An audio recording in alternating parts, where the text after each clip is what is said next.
Aldehydes और ketones की कुछ कॉमन मेथड्स ऑफ प्रिपरेशन पढ़ने के बाद अब हम उन मेथड्स को पढ़ेंगे जो एक्सक्लूसिवली एल्डिहाइड्स की मेथड्स ऑफ प्रिपरेशन है। तो उनको शुरू करते हैं। एक डायग्रामेटिक रिप्रेजेंटेशन है जिससे हम एक बार ओवरव्यू ले सकें कि कितनी मेथड्स हमको पढ़नी है जिनसे एल्डिहाइड बनाया जा सकता है। तो प्रिपरेशन ऑफ एल्डिहाइड्स की ये मेथड्स हैं। सबसे पहला मेथड है from acyl chloride. Acyl chloride क्या चीज़ होती है इसकी बात हम करेंगे। एक बार बेसिक इंट्रोडक्शन के टाइम पे इसको डिस्कस कर चुके हैं।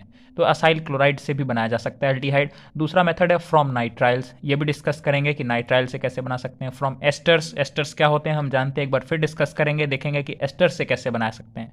और फोर्थ मेथड है फ्रॉम हाइड्रोकार्बन्स। हाइड्रोकार्बन से भी एल्डिहाइड बनाया जा सकता है, उनमें देखेंगे कि कैसे बना सकते हैं। हाइड्रोकार्बन से बनाने के भी हमारे पास फर्दर 3 मेथड्स हैं। हाइड्रोकार्बन्स होते हैं कंपाउंड, ऐसे जो कार्बन और हाइड्रोजन से मिलकर बने हों, जैसे अल्केन, अल्कीन, अल्काइन। वो एलिफेटिक हो सकते हैं, वो एरोमेटिक हो सकते हैं। तो किसी भी हाइड्रोकार्बन से हम एल्डिहाइड बना सकते हैं। एक तरीका है बाय ऑक्सीडेशन ऑफ टोल्यूइन। हमें याद होगा कि टोल्यूइन एक हाइड्रोकार्बन है, एरोमेटिक हाइड्रोकार्बन है। बेंजीन रिंग के ऊपर CH3 ग्रुप लगा होता है, उसे टोल्यूइन कहते हैं। तो टोल्यूइन का ऑक्सीडेशन करके एल्डिहाइड बना सकते हैं। साइड चेन क्लोरीनेशन, टोल्यूइन का ही साइड चेन क्लोरीनेशन करके भी एल्डिहाइड बना सकते हैं। और एक है Gattermann coach reaction, Gattermann coach reaction से भी एल्डिहाइड बना सकते हैं। तो कुल मिलाकर के ये मेथड्स हैं जिन मेथड से हम एल्डिहाइड बना सकते हैं। एक एक करके इन मेथड्स को अब डिटेल में समझते हैं। तो अब हमारे पास सबसे पहला मेथड आता है from acyl chloride. Acyl halide की कैटेगरी में ही एक स्पेशल कंपाउंड है असाइल क्लोराइड, इसमें क्लोरीन हैलोजन है। असाइल क्लोराइड क्या है, मैंने उसको एक जनरल उसका रिप्रेजेंटेशन कर दिया है कि कार्बोनिल कार्बन के साथ एक तरफ कोई हाइड्रोकार्बन ग्रुप हो सकता है, ये आर या AR उसी को रिप्रेजेंट करते हैं। R for any aliphatic hydrocarbon and AR for any aromatic hydrocarbon group, ये ग्रुप हो सकता है। जबकि इसी कार्बोनिल कार्बन पे दूसरी तरफ एक क्लोरीन एटम बॉन्डेड होगा इसके साथ, तो इसको हम असाइल क्लोराइड या एसिड क्लोराइड भी कहते हैं। ये कार्बोक्सिलिक एसिड का ही एक डेरिवेटिव है। कार्बोक्सिलिक एसिड में हम जानते हैं कि जहां पे अभी यहाँ पे Cl लगा हुआ है वहां OH लगा होता है, लेकिन अगर उस OH को रिप्लेस कर दिया जाए इस हेलोजन क्लोरीन से तो ये उसी का क्लोराइड बन गया, इसीलिए इसे असाइल क्लोराइड या एसिड क्लोराइड कहा जाता है।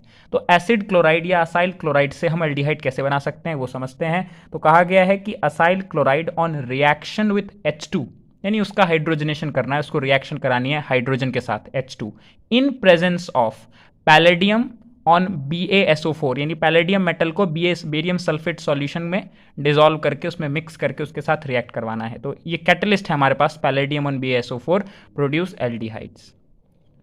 The above reaction is also called Rosenmund reduction. Rosenmund reduction ये एक नेम रिएक्शन भी है, ये रिडक्शन की रिएक्शन है, वो भी अभी हमें समझ में आएगा, इसीलिए इस रिएक्शन को रोजनमंड रिडक्शन कहते हैं, ये हम याद रखना चाहिए हमें। अब इसको एक एग्जाम्पल से समझते हैं कि कैसे करेंगे। तो हमारे पास एक एग्जाम्पल है एसिड क्लोराइड का या असाइल क्लोराइड का। इसको हमने हाइड्रोजन के साथ रिएक्ट करवाया है in presence of the catalyst जो हमें कहा गया है।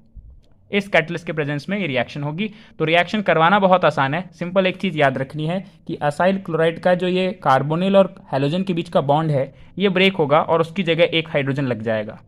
तो क्लोरीन की जगह एक हाइड्रोजन लगा देना है, तो सब कुछ वैसा ही रहेगा, बस क्लोरीन की जगह एक हाइड्रोजन लग गया, ये बन गया एल्डिहाइड। यही तो होता है एल्डिहाइड फंक्शनल ग्रुप। तो हमारे पास एक एल्डिहाइड प्रिपेयर हो गया और ये क्लोरीन एक हाइड्रोजन बचे हुए हाइड्रोजन के साथ बॉन्ड बनाएगा और HCl हमें एज अ बाई प्रोडक्ट मिलेगा। तो ये ओवरऑल रिएक्शन है। हम देख सकते हैं कि इस सबस्ट्रेट में एक हाइड्रोजन ऐड हुआ है, इसीलिए एक रिडक्शन हुआ। पहले क्लोरीन हटके उसकी जगह एक हाइड्रोजन आ गया है, तो एक तरह से हमारा जो सबस्ट्रेट है उसका रिडक्शन हुआ है पूरी प्रोसेस में, और रिडक्शन से हमारा एल्डिहाइड बना, इसीलिए इसको रोजनमंड रिडक्शन कहते हैं। आई होप ये बात अब समझ में आ गई होगी। तो इसी तरह से अगर एक पर्टिकुलर एग्जाम्पल लें कि ये हमारा अगर ग्रुप कोई एलिफेटिक जैसे कि मिथाइल ग्रुप हो, तो इस तरह से हमें इथेनल मिल जाएगा, CH3 डबल बॉन्ड हो H, ये एसिटल्डिहाइड हमें मिला। इसकी जगह कोई एरोमेटिक ग्रुप भी हो सकता है जैसे कि बेंजीन रिंग, बेंजीन रिंग के ऊपर C डबल बॉन्ड हो Cl है, फिर से रिएक्शन कराएंगे तो इस बार ये बनेगा एरोमेटिक एल्डिहाइड जिसे हम बेंजल्डिहाइड कहते हैं, benzene ring C double bond हो H। तो ये एक तरीका है रोजनमंड रिडक्शन जिससे हम एल्डिहाइड प्रोड्यूस कर सकते हैं, फॉर्म कर सकते हैं। और ये रिएक्शन ऐसी है, इनमें से ज़्यादातर रिएक्शन की मैकेनिज्म हमारे सिलेबस में नहीं है, इसीलिए हम इन रिएक्शन को ज़्यादा डीप में डिस्कस नहीं करेंगे, ज़्यादा डिटेल में डिस्कस नहीं करेंगे। एक ओवरव्यू इन रिएक्शंस का पता होना चाहिए कि रिएक्शन किस तरह से होती है और इसके बारे में कुछ इंपॉर्टेंट बातों का बस ध्यान रखना है। इसी सीरीज़ में आगे एक और मेथड पढ़ते हैं फ्रॉम नाइट्राइल्स। तो ये नाइट्राइल्स क्या होते हैं उसको पहले समझें। इसी तरीके से कोई हाइड्रोकार्बन ग्रुप है, इस पर अगर ये CN एक फंक्शनल ग्रुप ही होता है, इसी को नाइट्राइल कहते हैं, CN, C triple bonded to N। ये एक फंक्शनल ग्रुप है, इसको नाइट्राइल कहा जाता है, साइनाइड भी कहा जाता है। तो इनसे हम एल्डिहाइड बना सकते हैं। कैसे? तो उसके लिए कहा गया है कि nitriles on reaction with SnCl2, stannous chloride है ये, SnCl2 stannous chloride and HCl produce imine. अभी देखेंगे कि इमाइन क्या है। तो नाइट्राइल इसके साथ जब रिएक्ट करता है तो बनाता है imine, which on hydrolysis give aldehyde. तो यानी कि हम नाइट्राइल्स को SnCl2 और HCl के साथ रिएक्ट करवाएंगे तो इमाइन प्रोड्यूस होगा, और उस इमाइन का हाइड्रोलिसिस करवाएंगे तो हमें एल्डिहाइड मिलेगा। जैसे कि कहा गया है ये नाइट्राइल है, इसको SnCl2 स्टेनस क्लोराइड और हाइड्रोक्लोरिक एसिड के साथ रिएक्ट करवाया तो ये एक चीज़ मिलती है हमको, यही है इमाइन, IMINE, इमाइन। इसको बनाने का तरीका सिंपल सा है कि कार्बन और नाइट्रोजन के बीच में जो ट्रिपल बॉन्ड है इसमें से एक पाई बॉन्ड को हम तोड़ेंगे और दोनों पे एक एक हाइड्रोजन लगा देंगे, एक हाइड्रोजन कार्बन पे और एक हाइड्रोजन नाइट्रोजन पे। तो हम देख सकते हैं कि CH और NH हो गया और बीच में सिर्फ डबल बॉन्ड बचा है क्योंकि एक पाई बॉन्ड हमने तोड़ दिया। फिर इस इमाइन को फर्दर हाइड्रोलाइज किया जाता है, यानी कि वाटर के साथ रिएक्ट कराएंगे, इसमें वाटर ऐड करेंगे एसिडिक मीडियम में, तो ये हाइड्रोलाइज हो जाएगा। और हाइड्रोलाइज होने के बाद पूरी तरीके से ये बॉन्ड यहाँ से टूट जाएगा, पूर्ण डबल बॉन्ड टूट जाएगा और ये नाइट्रोजन अलग हो जाएगा और ये जो CH है वो कन्वर्ट हो जाएगा CHO में। तो ये RCH का बन जाएगा RCHO। This is aldehyde. अब ये R हमारा कुछ भी हो सकता है, इस हिसाब से हम रिएक्शन को समझ सकते हैं। ये जो रिएक्शन है इसको स्टीफन रिएक्शन भी कहते हैं या स्टीफन्स मेथड भी कहते हैं। एल्डिहाइड बनाने की इस मेथड को स्टीफन्स मेथड या स्टीफन रिएक्शन कहते हैं। वंस अगेन ये भी एक रिडक्शन ही हम देख सकते हैं कि इसमें से नाइट्रोजन हटके इस कार्बन के साथ अल्टीमेटली हाइड्रोजन ऐड हुआ था, तो ये रिडक्शन होकर इमाइन बनता है और फिर फर्दर हाइड्रोलिसिस होता है तो उसका एल्डिहाइड प्रोड्यूस हो जाता है। तो मुझे लगता है कि ये रिएक्शन अब क्लियर हो गई होगी, स्टीफन रिएक्शन। अच्छा, इसमें एक बात और ये कही गई है जो नीचे हमने लिखा है, वो ये है कि nitriles can also be reduced with DIBAL H। अभी हमने स्टेनस क्लोराइड के साथ इसका रिडक्शन किया, हम इसको डाइबल H, ये भी एक रिड्यूसिंग एजेंट है, इसका फुल फॉर्म है डाई आइसोब्यूटाइल एल्यूमिनियम हाइड्राइड, यानी कि एक अल्काइल एल्यूमिनियम हाइड्राइड है, अल्काइल ग्रुप है ये, डाई आइसोब्यूटाइल, एल्यूमिनियम के साथ बॉन्डेड है और उसमें हाइड्रोजन है तो hydride, die isobutyl aluminium hydride, short में कहें तो डाइबल H। इसको अगर रिएक्ट करवाएंगे तो ये रिड्यूसिंग एजेंट है, तो नाइट्राइल्स का रिडक्शन हो जाएगा। रिडक्शन होकर क्या क्या बनाएंगे, तो टू प्रोड्यूस इमाइंस। फिर से वही होगा जैसे नाइट्राइल यहाँ पर स्टेनस क्लोराइड के साथ इमाइन बनाते हैं, अगर डाइबल H के साथ रिड्यूस करेंगे तो भी इमाइन बनेगा और फिर उसका हाइड्रोलिसिस करके एल्डिहाइड बना सकते हैं। तो उसके लिए भी यही कहा है, नाइट्राइल है, डाइबल H से इसको रिडक्शन करवाया तो फिर से हम देख सकते हैं कि वैसे ही, ठीक वैसे ही इमाइन बना और इस इमाइन का हाइड्रोलिसिस कराया तो फिर ठीक वैसे ही एल्डिहाइड बना। तो हमारे पास दो तरीके हैं, या तो हम स्टेनस क्लोराइड का इस्तेमाल करके रिएक्शन करवाएं या फिर हम डाइबल H का इस्तेमाल करें। तो ये दो मेथड्स हम लोगों को ध्यान से याद रखना है। एक पर्टिकुलर एग्जांपल अगर लेकर के देखें तो CH3CH2CN, ये प्रोपेन नाइट्राइल है, एक 3 कार्बन की हम चेन देख सकते हैं और इसमें ये नाइट्राइल ग्रुप है, तो ये प्रोपेन नाइट्राइल है, इसको हम लोगों ने डाइबल H से रिड्यूस किया है, फिर हाइड्रोलिसिस किया है, तो फाइनली हम देख सकते हैं कि इमाइन बना होगा, हाइड्रोलिसिस होने के बाद उसका ये एल्डिहाइड में कन्वर्ट हो गया होगा। तो ये पहले CHNH बना होगा, फिर ये फाइनली टूट गया होगा और यहाँ पर CHO बन गया ये वाला कार्बन। तो हमारा ये 3 कार्बन का नाइट्राइल 3 कार्बन के एल्डिहाइड में कन्वर्ट हो रहा है। तो ये रिएक्शन इस तरीके से भी करवाई जा सकती है। नेक्स्ट मेथड अब समझते हैं, जल्दी जल्दी मेथड्स देख लेते हैं क्योंकि बहुत ज़्यादा मेथड्स नहीं हैं और बड़े ही सीधी और स्ट्रेट फॉरवर्ड रिएक्शंस हैं, तो उनको जल्दी जल्दी समझ लेंगे तो अच्छा रहेगा। अगला मेथड है फ्रॉम ईस्टर्स और एस्टर्स। एस्टर्स क्या होते हैं एक बार फिर से याद करें, C डबल बॉन्ड हो, कार्बोनिल कार्बन है, इसके साथ एक ऑक्सीजन बॉन्डेड होगा, इस ऑक्सीजन के साथ इस तरफ एरोमेटिक या एलिफेटिक कोई भी हाइड्रोकार्बन ग्रुप, और इस कार्बोनिल कार्बन के साथ भी एक तरफ फिर से एलिफेटिक या एरोमेटिक हाइड्रोकार्बन ग्रुप। तो ये जो है ये एस्टर होता है। किसी भी एस्टर को इस तरह से रिप्रेजेंट किया जा सकता है। अब ये कहा गया है कि esters on reduction with DIBAL H, फिर से डाइबल H से रिडक्शन करवाएंगे तो दे प्रोड्यूस एल्डिहाइड्स। फिर सीधा सही का तरीका है कि ये हमारा एस्टर है, इसको डाइबल H से रिडक्शन करवाया, इसमें भी हमें सेकंड स्टेप में हाइड्रोलिसिस करना पड़ता है और फाइनली हमें स्टेप याद रखना है कि हम देख सकते हैं कि यहाँ पर हमें एल्डिहाइड मिलेगा। अच्छा, इसमें एक चीज़ हम लोगों ने इसको करेक्ट कर लेना चाहिए, ये OH नहीं है, ये H है। मैं बता देता हूँ कि रिएक्शन कैसे होती है, उसे याद रखना हमारे लिए आसान रहेगा। ये जो एस्टर है इसको जब डाइबल H के साथ ट्रीट करते हैं और फिर फाइनली हाइड्रोलाइज करते हैं तो ये बॉन्ड यहाँ से ब्रेक होता है। याद रखेंगे, कार्बोनिल कार्बन और ऑक्सीजन एटम के बीच का बॉन्ड टूट जाता है और जब ये बॉन्ड टूटता है तो इस कार्बन के साथ डायबल H का हाइड्रोजन, यानी डायबल H से जो हाइड्रोजन मिलेगा वो कंबाइन होगा, और ये बाकी जो बचा हुआ RO ग्रुप रहेगा उसके साथ भी एक H लगेगा, तो ये अल्कोहल में कन्वर्ट हो जाएगा। तो हमारा मेन प्रोडक्ट यहाँ पर एल्डिहाइड हमें फॉर्म होता हुआ दिख रहा है। हर बार याद रखना है डायबल H के साथ जब भी रिएक्शन करेंगे तो एस्टर में यहाँ से बॉन्ड क्लीवेज होगी, कार्बोनिल कार्बन और ऑक्सीजन के बीच का बॉन्ड टूट जाएगा और इस तरह से उस पर एक H लगा देना है सिंपली, तो ये एल्डिहाइड फॉर्म हो गया। इस तरीके से हम एस्टर का रिडक्शन करवा के भी एल्डिहाइड बना सकते हैं।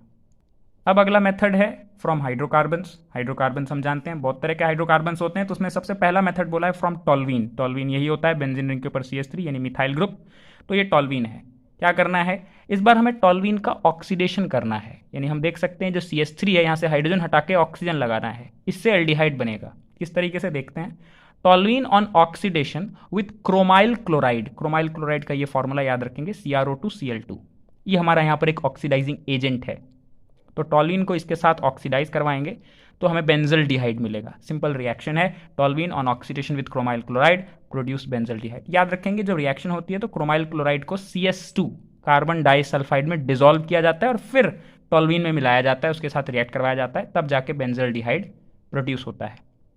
रिएक्शन देख करके और बेहतर समझ सकते हैं, तो ये टॉल्वीन है, इसको हमने पहले क्रोमाइल क्लोराइड के साथ रिएक्ट करवाया इन प्रेजेंस ऑफ CS2। ये कार्बन डाइसल्फाइड एक ऑर्गेनिक सॉल्वेंट है, जैसे कि ये नॉन पोलर सॉल्वेंट है, जैसे कि वाटर एक पोलर सॉल्वेंट होता है, ये organic solvent CS2 carbon disulphide होता है। इसमें हमने CrO2Cl2 को डिसॉल्व किया, इसके साथ रिएक्ट करवाया, तो एक इंटरमीडिएट फॉर्म होता है। वो इंटरमीडिएट क्या है हमारे लिए जानना उतना जरूरी नहीं है, उस इंटरमीडिएट का फिर हम हाइड्रोलिसिस कर देते हैं, तो फाइनली ये बेंजल्डिहाइड बन जाता है, ऊपर में CHO ग्रुप है। तो ओवरऑल रिएक्शन ये याद रखनी है कि टॉल्वीन का जो CH3 मिथाइल ग्रुप है वो एल्डिहाइड ग्रुप में कन्वर्ट हो जाएगा, CH3 बन जाएगा CHO। बस एक ये मेथड है टॉल्वीन से बेंजल्डिहाइड बनाने का, तो बहुत ही यूजफुल मेथड है। इस मेथड का यूज़ हम लोग कई बार रिएक्शंस करवाते वक्त करते हैं, कई बार हमारे पास जो एग्जामिनेशन में क्वेश्चन आएंगे, कन्वर्जन के क्वेश्चन आएंगे, तो उन क्वेश्चंस में ये वाली रिएक्शन हमारे लिए काफ़ी यूजफुल होगी, जिसमें हमें एल्डिहाइड बनाना होगा, बेंजल्डिहाइड बनाना होगा। तो इस रिएक्शन को इटार्ड रिएक्शन भी कहते हैं, ये एक और नेम रिएक्शन हमने देखा। अभी तक हम लोग 3 नेम रिएक्शन देख चुके हैं, सबसे पहले रोजनमंड रिडक्शन, उसके बाद स्टीफेंस मेथड या स्टीफेंस रिएक्शन, और अब ये देख रहे हैं इटार्ड रिएक्शन। एक आगे नेम रिएक्शन और आएगा, गैटरमैन कोच रिएक्शन, उसकी बात अभी थोड़ी देर में करेंगे। तो इस रिएक्शन को इटार्ड रिएक्शन कहते हैं। ये रिएक्शन हम लोग देख के याद कर सकते हैं, साथ साथ नोट करते चलेंगे तो ज़्यादा अच्छा रहेगा। आगे एक बात और कही गई है कि जो टॉल्वीन को हमने ऑक्सीडाइज करके बेंजल्डिहाइड बनाया है, तो इसमें हमने ऑक्सीडाइजिंग एजेंट का इस्तेमाल किया है, वो है क्रोमाइल क्लोराइड CrO2Cl2। इसकी जगह हम एक और ऑक्सीडाइजिंग एजेंट का इस्तेमाल करके सेम प्रोडक्ट बना सकते हैं, तो वो भी जान लेना चाहिए। इसमें कहा गया कि toluene can also be oxidized by chromic oxide CrO3 dissolve in acetic anhydride. ये एसिटिक एनहाइड्राइड हम जानते होंगे, एसिटिक एनहाइड्राइड होता है CH3 C double bond O single bond O, फिर C डबल बॉन्डो और CH3। ये एनहाइड्राइड की भी डिस्कशन हम लोग जब एल्डिहाइड का बेसिक इंट्रोडक्शन करते थे उस टाइम मैंने करवाया था, तो वहाँ से याद रख सकते हैं इस चीज़ को। तो क्रोमिक ऑक्साइड को CrO3 को इसमें डिजॉल्व करेंगे एसिटिक एनहाइड्राइड में, और फिर इस टॉल्वीन के साथ रिएक्ट करवाएंगे, इसके साथ ट्रीट करवाएंगे, हाइड्रोलिसिस करने पे फाइनली बेंजल्डिहाइड बनेगा। तो ओवरऑल रिएक्शन हमारे सामने फिर से है, ये टॉल्वीन है, इसको पहले हमने CrO3 in presence of acetic anhydride treat किया, एक इंटरमीडिएट बनेगा। वंस अगेन वो इंटरमीडिएट क्या है जानना जरूरी नहीं है हमारे लिए, याद रखना जरूरी नहीं है, लेकिन उसका हाइड्रोलिसिस करने के बाद फाइनल प्रोडक्ट जो बनेगा वो पता होना चाहिए, दिस इज बेंजल्डिहाइड। तो सेम प्रोडक्ट मिलेगा, बस हमने रिएजेंट चेंज किया है, ऑक्सीडाइजिंग एजेंट चेंज किया है, तो CH3 से CHO कन्वर्ट हो गया। तो ये एक और मेथड हो गया। इस तरीके से हम बेंजल्डिहाइड बना सकते हैं फ्रॉम टॉल्वीन।